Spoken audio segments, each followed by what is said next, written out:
Continuamos con Santo Tomás de Aquino. Él medita acerca de lo que es y no es la bienaventuranza en su Suma Teológica. Y como vemos, pues él no ofrece directamente en sus escritos así como un tratado de espiritualidad, pero sí podemos ver que en sus escritos nos lleva casi como de la mano, ¿no? Va diseñando desde el inicio las ideas básicas que van guiando al lector. Y pues vamos a encontrar todo un edificio doctrinal que está fundado también en muchas de las instrucciones de los maestros de la vida espiritual, que obviamente se guiaron de la Biblia totalmente, y no es de extrañar que a partir de ahí, luego en la tradición de Occidente, pues la Suma Teológica de Santo Tomás de Aquino se va a volver un libro de texto para la formación teológica, pues todos los grandes sacerdotes o maestros de la vida espiritual estudian a Santo Tomás de Aquino. Se nota y se respira desde San Juan de la Cruz, San Francisco de Sales, Santa Teresa de Jesús. El lenguaje que usan no es idéntico, pero se nota ahí la estructura. Por eso es que pues vale la pena detenernos un poco más en Santo Tomás de Aquino, porque le da mucho sustento a la doctrina. Es como un esquema bien organizado de lo que es la vida espiritual. Nosotros ya vimos sobre la ley antigua y la ley nueva, donde Santo Tomás pues le da mucha importancia a la gran tradición sobre los preceptos de la ley natural, los consejos y todo este asunto sobre el hombre creado a imagen de Dios y que este hombre está llamado a la bienaventuranza, a la felicidad, porque creado a su imagen, entonces le corresponde este tipo de bienaventuranza y plenitud de realización.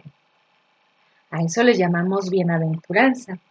Entonces ahora Santo Tomás se mete a analizar y a discernir lo que es la bienaventuranza. ¿De qué se trata la bienaventuranza? De forma muy, muy profunda. Al principio hace un recorrido rápido desde la filosofía de los estoicos mismos, que quieren obtener la felicidad con la imperturbabilidad, es decir, con el dominio de las pasiones, desde Aristóteles, Platón, etc. Y bueno, él lo hace para ir como descalificando o eliminando lo que no es la bienaventuranza. Lo podemos ver rápidamente y nos va a ayudar a ver por qué. Dice que si la bienaventuranza consiste en las riquezas, luego se pone a meditar. Ciertamente dice que las riquezas tienen su virtud, es decir, que son positivas de alguna manera, porque ayudan a subsanar las debilidades de la naturaleza, ¿no? Como por ejemplo el alimento, la bebida, el vestido, los vehículos, el alojamiento, etcétera. Dice que estas son riquezas que llamaríamos naturales. Y sí, efectivamente alivian y sirven. Luego también, por otro lado, habla de las riquezas artificiales, como el dinero, que las inventó el hombre para facilitar el intercambio.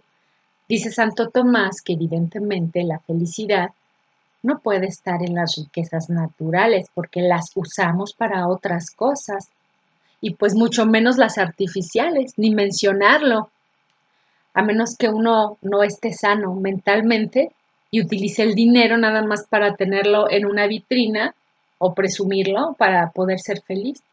Entonces el dinero se usa solamente para adquirir otros bienes, los cuales también son otros medios para llegar a la bienaventuranza. Dice que evidentemente las riquezas no son la plena felicidad, porque cualquiera sabe que lo que uno necesita es, por ejemplo, el alimento para estar sano, el vestido para cubrirse del frío, y todo esto con la finalidad de cubrir pues las necesidades básicas de supervivencia, pero no para la felicidad. Lo que me hace feliz no es tener una vestimenta lujosa para verme mejor. Al final nos damos cuenta de que la felicidad no está por ahí. Luego dice los honores, que si los honores son la felicidad. va a meditar que es imposible que en esto consista la bienaventuranza o la plena felicidad, porque el honor, propiamente hablando, no es más que el testimonio de alguien más, del aprecio que se tiene sobre alguna persona. Y como eso no depende mucho de uno, pues seríamos infelices si pensáramos que la felicidad está en lo que los demás hablen o piensen de uno. Entonces, pues estaríamos así como centrados en qué hacer para que todos los demás nos aprecien. Es algo parecido a la fama o a la gloria.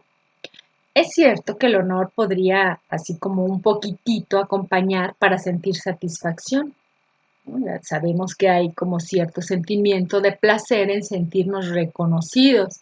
Y es verdad que los hombres aprecian el honor por su deseo natural de bienaventuranza, pero nadie piensa de forma consciente que la felicidad plena consiste en el honor, porque se puede controlar, no, más bien no se puede controlar que los demás estén hablando siempre bien de uno.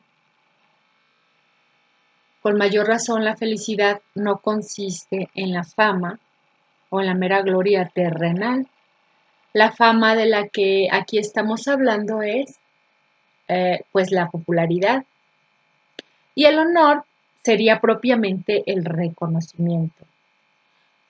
Es por eso que la felicidad de aquí no puede obtenerse, porque es algo que está muy sujeto al hombre, que es voluble, una reputación que no está bajo el control de uno mismo.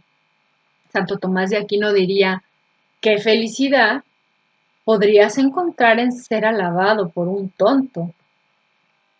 Después se pregunta: ¿consiste la felicidad en el poder?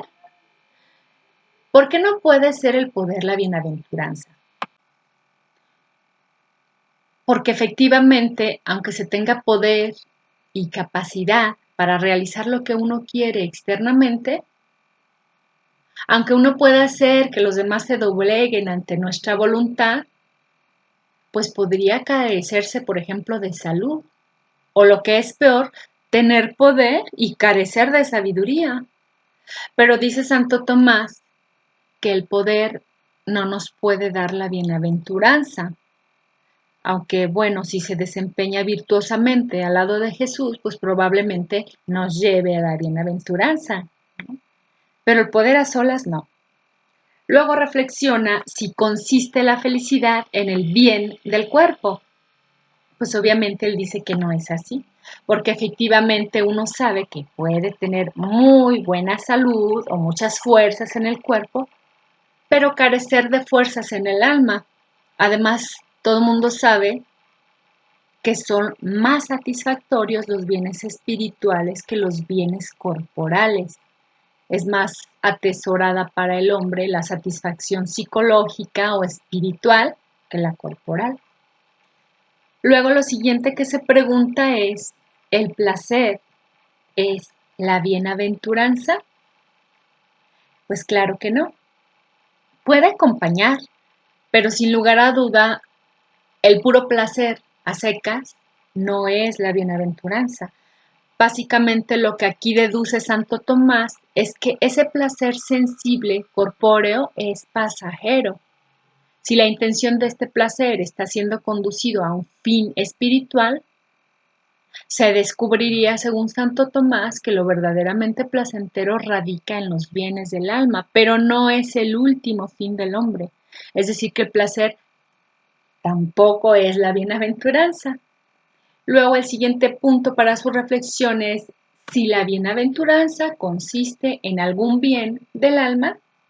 Bueno, pues aquí Santo Tomás argumenta que esto tampoco podría ser así, porque no podríamos pensar que lo más bienaventurado o feliz es amar nuestra alma por encima de todo, porque a quien hemos de amar por encima de todo es a Dios.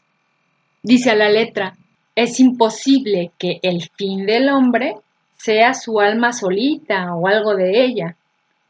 Y entonces Santo Tomás empieza como a hilar.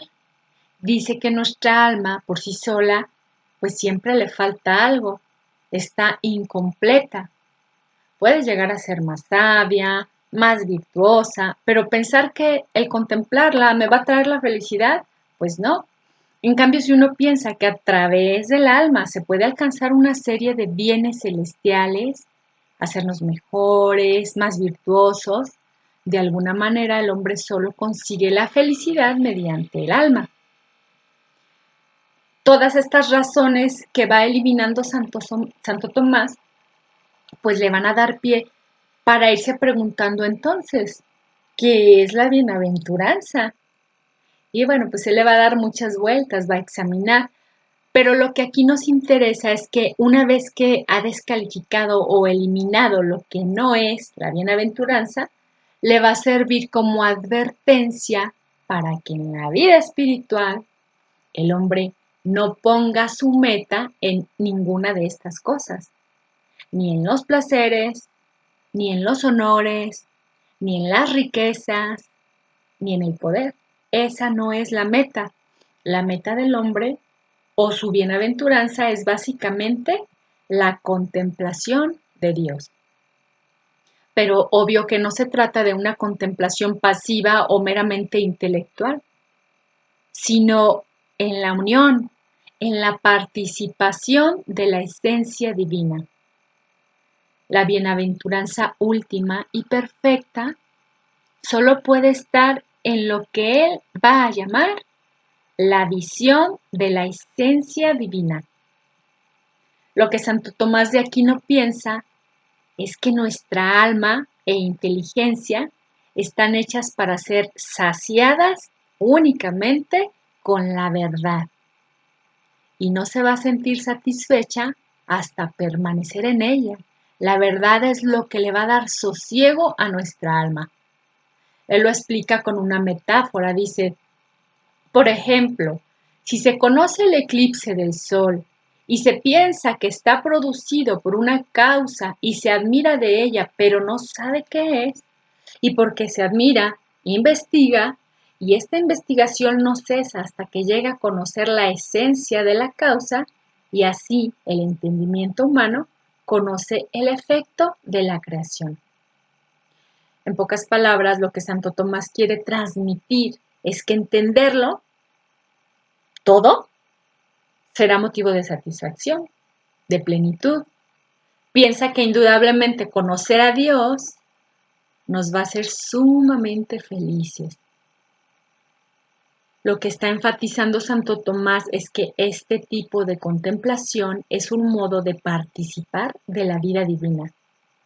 Quizá cuando habla de la contemplación, pues las cosas quedan como un poco abstractas y por eso se le ha acusado de ser un intelectual. Pero cuando uno se va adentrando en estas cuestiones, las cosas se iluminan y entonces se van entendiendo. Luego, en otro puntito, él habla del deleite, que si la delectación forma parte de la bienaventuranza. La delectación es un gozo, un gusto. Y en esta idea, Santo Tomás se plantea que si para la bienaventuranza se requiere únicamente de la visión, pues dice que no, porque lo que produce el gozo no es simplemente la contemplación, sino el saciar el deseo que se tiene de poder llegar a esta verdad. Hasta entonces es cuando la voluntad descansa. Entonces no se trata de la pura visión. Él no está pensando simplemente en contemplar o captar como unas ideas, sino de algo más profundo. Esto es que el hombre descubre plenamente quién es y cuál es su verdad plena y entonces eso lo satisface, porque ahora sabe bien quién es delante de su Creador y cuál es su verdadera identidad ante Dios. Y ahí encuentra el deleite que andaba buscando. Según él, no puede haber bienaventuranza sin delectación.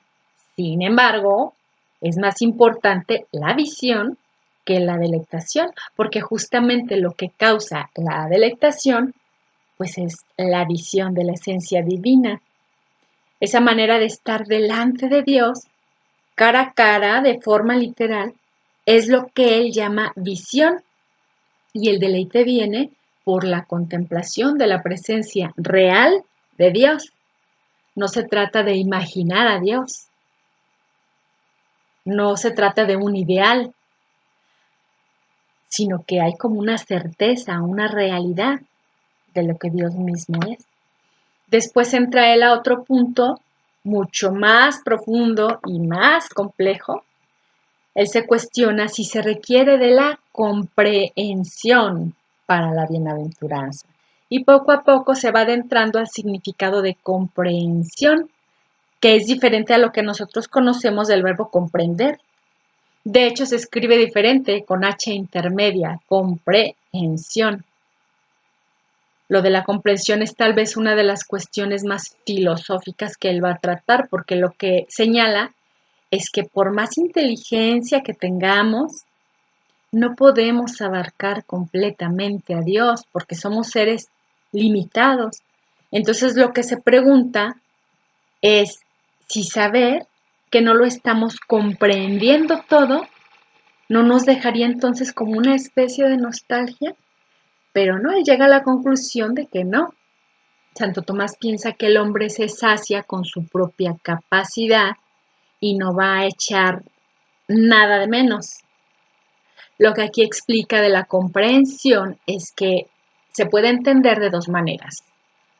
Una, que todo lo que un ser finito puede entender incluye solo lo comprendido según su capacidad humana, porque nadie creado puede comprender totalmente a Dios. La otra forma de entender la comprensión designa la posesión de una cosa que se tiene presente. Entonces se dice que lo comprende cuando lo tiene sujeto, es decir, que aunque es algo abstracto, que no se ve físicamente, puede ya palparlo. Y así es como se requiere la comprensión para la bienaventuranza. Es así como esa visión va a ser plena. De hecho, él escribe a la letra: la comprensión no es una operación distinta de la visión, sino una relación con el fin ya conseguido. Por eso también la visión misma, en cuanto que está presente, es el objeto de la comprensión. Bueno, aunque son palabras demasiado elevadas, en este mismo contexto, Santa Teresita del Niño Jesús, con palabras más sencillas, pone el ejemplo de los vasos de agua, que un vaso chiquito que está lleno de agua, aunque parezca tener menos cantidad que un vaso grande que también está lleno, cada uno lo va a conocer de acuerdo con su capacidad y se va a saciar. No se trata de pensar que aquel es más o menos feliz que uno. Luego Santo Tomás habla de las potencias del alma, de la inteligencia y la voluntad, y dice que la rectitud de la voluntad es necesaria para la bienaventuranza, porque la voluntad tiene que amar en orden a Dios para poder descansar. Es decir, que la voluntad tiene que querer, y a eso se refiere con rectitud. La voluntad se sacia con lo que es recto, bello. Es imposible que pudiéramos ser bienaventurados si el querer de la voluntad estuviera puesto en algo que no es recto. En pocas palabras, no es posible obtener la bienaventuranza a fuerzas, pues este es uno de los misterios de la condenación eterna. Nadie puede ser feliz a fuerzas. La voluntad tiene que querer.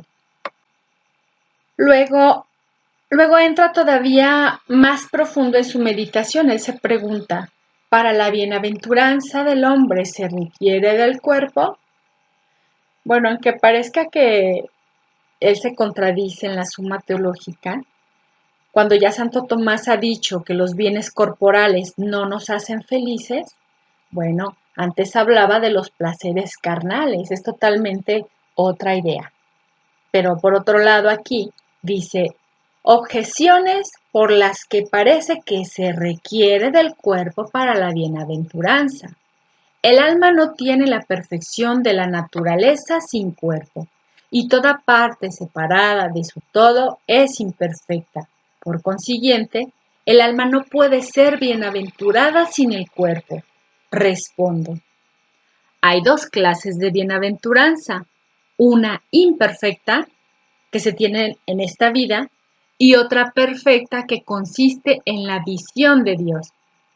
Para la bienaventuranza de esta vida es claro que se requiere del cuerpo, porque la bienaventuranza en esta vida es una operación del entendimiento, tanto del especulativo como del práctico.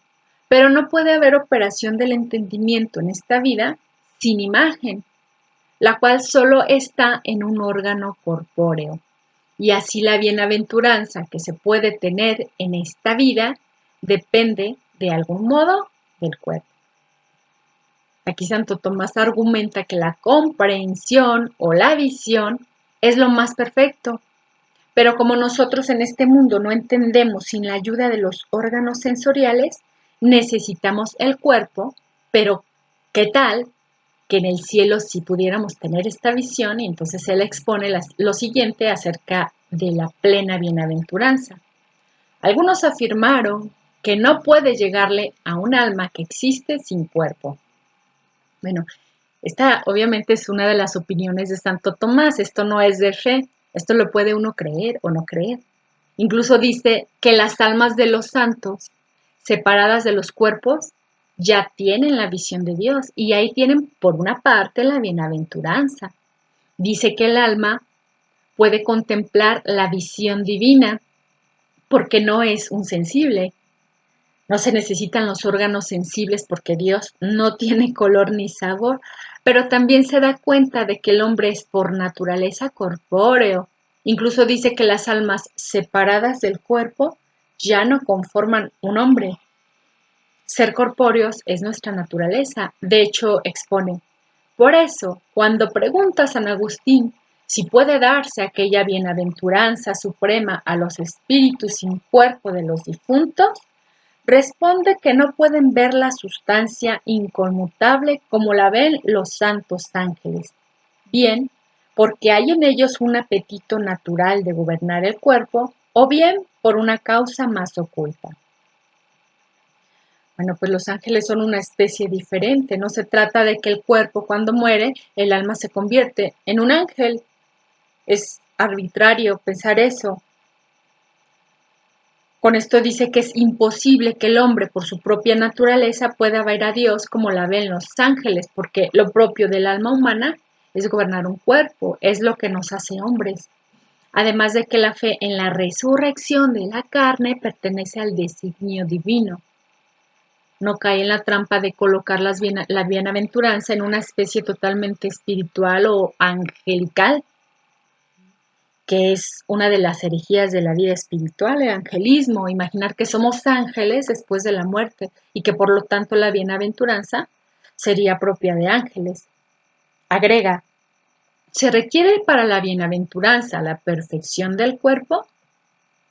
Pues sí, es claro que se requiere y dice, si por ejemplo nos fijamos en la bienaventuranza, en la felicidad del hombre en esta vida, dice, es claro que para ella se requiere por necesidad la buena disposición del cuerpo, de buena salud física, pues no hay duda de que se entra en un estado de tristeza natural cuando se pierde la salud. La felicidad que se pudiera tener entonces es más imperfecta. Él escribe, si hablamos de la bienaventuranza perfecta, algunos afirmaron que no se requiere ninguna disposición del cuerpo para la bienaventuranza. Es más, que se requería que el alma estuviese totalmente separada del cuerpo, pero eso es incongruente. Bueno, pues este escrito aclara que Santo Tomás de Aquino está a favor de la resurrección, misma en la que, por ser cristianos, creemos y esperamos. Pero está también consciente de que algún tipo de bienaventuranza se puede alcanzar con el alma separada, porque de alguna manera se comprende o se tiene cierta visión de Dios. Bueno, es un tema de los teólogos, si los santos son conscientes de que les falta su cuerpo y de alguna manera anhelan la resurrección, y por lo mismo su bienaventuranza pues no es plena. Escribe esto Santo Tomás. En consecuencia, hay que decir que para la bienaventuranza completamente perfecta se requiere una disposición perfecta del cuerpo. Y entonces ahí empieza a echar mano de San Pablo sobre el cuerpo animal y el cuerpo espiritual. Bueno, aquí la luz es para entender que de alguna manera el cuerpo perfecto del que está hablando va a ser diferente a la condición que tenemos ahorita del cuerpo, ¿no? Sometido a la concupiscencia. Otro punto, el meditar, es si hacen falta los bienes externos para la bienaventuranza perfecta, la del cielo. Pues no habría necesidad de muchos bienes externos. En esta tierra es obvio que sí, pero que en la perfecta bienaventuranza pues no se requerirán ningunos bienes externos. Y en esta idea pues él echa mano de aquel pasaje de Jesús donde dice que no tomarán marido ni mujer, etcétera, ¿no? Pero bueno, ya el último artículo es este, dice, ¿se requiere de los amigos para la bienaventuranza? Bueno, pues es que nadie puede ser feliz sin amigos. Él echa mano de la obvia observación que habíamos visto de Aristóteles. Indirectamente nos da como una definición de lo que es la amistad. Aquellos a los que podemos hacer el bien y me ayudan a hacer el bien. Pero si no les puedo hacer el bien, ni me agrada hacerles el bien, ni me ayudan a hacer el bien, entonces no son mis amigos. Él escribe, porque el hombre necesita del auxilio de los amigos para obrar bien, tanto en las obras de la vida activa como en las de la vida contemplativa. Pero si hablamos de la bienaventuranza perfecta que habrá en la patria celestial, no se requiere necesariamente la compañía de amigos para la bienaventuranza, porque el hombre tiene toda la plenitud de su perfección en Dios. Pero la compañía de amigos contribuye al bien ser de la bienaventuranza. Por eso dice San Agustín, para ser bienaventurada, la criatura espiritual solo es ayudada intrínsecamente por la eternidad, la verdad y la caridad del Creador. Pero, extrínsecamente, sí podemos hablar de ayudar, pues será quizá únicamente para el que se vean mutuamente y se alegren de su compañía en Dios. Bueno, esto es lo que piensa Santo Tomás. Él piensa que Dios le basta, pero también piensa que el mismo Jesús, pues, usa la compañía de los santos, la comunión de los santos. Para Santo Tomás la amistad se relaciona con la bienaventuranza, pues de alguna manera, ¿no? Al haber marcado las diferencias entre la bienaventuranza en el cielo y la de la tierra, pues nos permite ver que, aunque éstas se relacionan de alguna manera, no son lo mismo. La bienaventuranza de la tierra hay que ordenarla hacia la bienaventuranza del cielo, en el camino de la vida espiritual, para poder obtener pues esta bienaventuranza plena. Y pues bueno, aquí ya terminamos con Santo Tomás de Aquino. Lo que vimos fue apenas una pincelada de Santo Tomás, pues para darnos una idea de lo que son sus textos. Lo que tiene de complejo, lo tiene de enriquecedor. Si se da uno a la tarea de leerlo con paciencia, pues se adentra uno en los misterios de la vida de Cristo. Los santos nos llevan de la mano para entender lo que el Espíritu Santo quiere darnos a conocer. Por ejemplo, aquí Santo Tomás nos hace tener más presente la resurrección. Nos hace ver que los santos, aunque ya están en esta visión beatífica, contemplando a Dios cara a cara, pues sin embargo están esperando por la resurrección de sus cuerpos, porque esto es lo que nos ha prometido Jesús, regresar por nosotros en el juicio final y llevarnos a Él, resucitando nuestros cuerpos. Somos cristianos por creer en la resurrección, así lo afirma San Pablo. Si Cristo no hubiera resucitado, vana sería nuestra fe. 1 Corintios 15:14.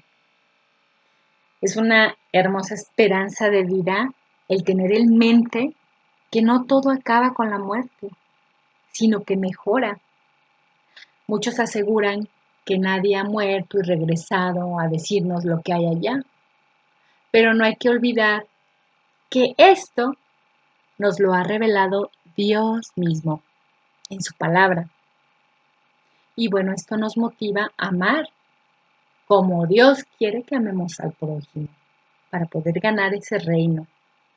Nos motiva a perdonar desinteresadamente, a amar desinteresadamente a aquel que nos hizo daño. Y también, aunque estemos cansados, pues nos motiva a trabajar alegremente, teniendo en mente la meta final, que es la bienaventuranza plena, es decir, la compañía de Dios por toda la eternidad.